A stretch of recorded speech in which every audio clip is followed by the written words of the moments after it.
Are you okay? I don't know what to say, but this is in my truck, right next to me, and he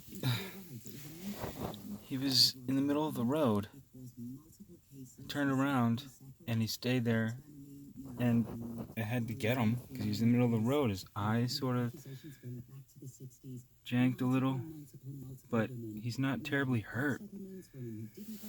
I'm just in awe of this. I mean, this is amazing. I'm gonna have to figure out what to do with him. You okay?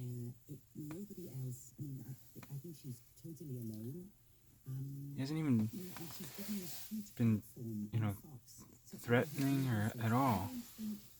It's amazing.